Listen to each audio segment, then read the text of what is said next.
Hi, this is Greg Jeffers with the American Quaker Friends Church. Yesterday, I received an email from someone who wanted to discuss with me why I was wrong and how I might mend my ways.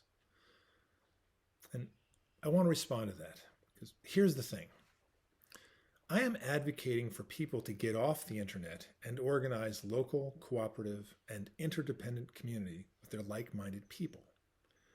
And I want to convince people to reject social media for argument and debate with people they will never meet. There are millions and millions of people of good conscience in America. Unfortunately, there appears to be a large demographic of antisocial and deeply disturbed people too. We need to steer clear of this cohort.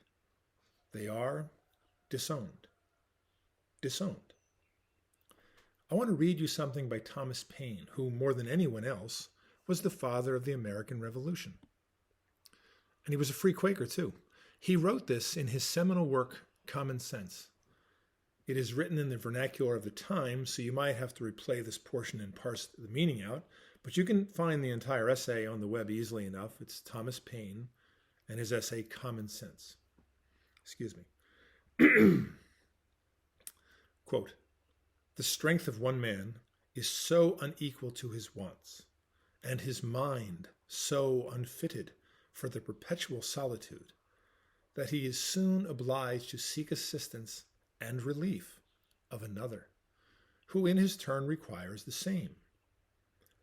4 or 5 united would be able to raise a tolerable dwelling in the midst of a wilderness, but one man might labor out the common period of life without accomplishing anything. When he felled his timber, he could not remove it, nor erect it after it was removed.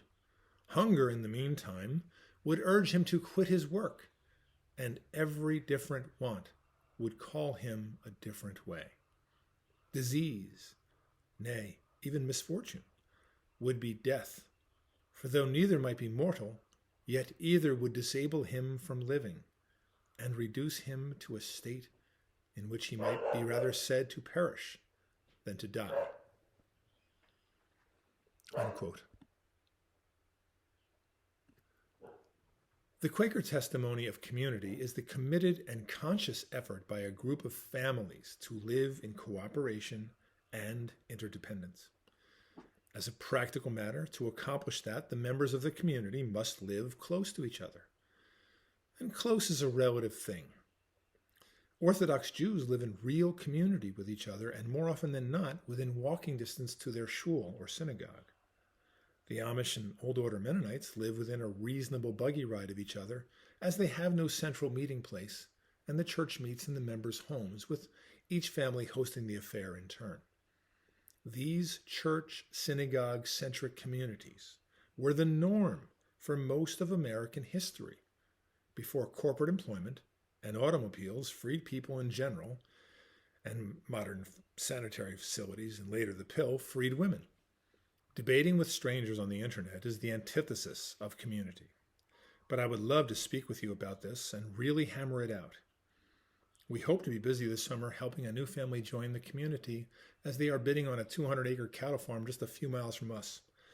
And they are going to need a lot of help during their first spring growing season.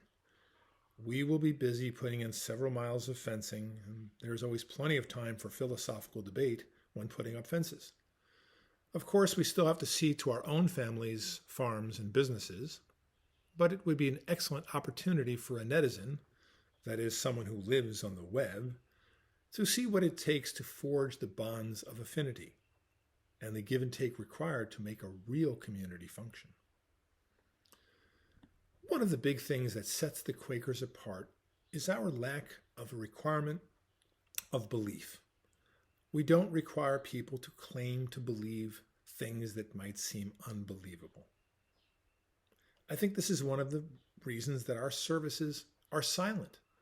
We gather in silence, no sermons. Each person alone with their thoughts in contemplation of the infinite. So, for us, believe what you want, but you are required to make genuine contributions to the community's well-being. Now, that's a very different requirement from believe this, that, and the other thing, and now you're one of the good guys. That's just not how our belief system works. An hour per week of chanting in a group and $20 in the collection plate doesn't cut it with us. If our neighbor needs help with his fences, some of us can help with that.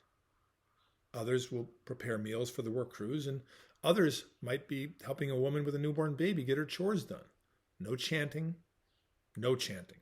Just real and measurable contributions to the well-being of your fellow meeting members. These obligations give us an opportunity to gather and maintain the momentum of fellowship. Because without fellowship, we are alone and adrift, arguing with complete strangers on the internet. I'm Greg Jeffers for the American Quaker Friends Church. Thank you.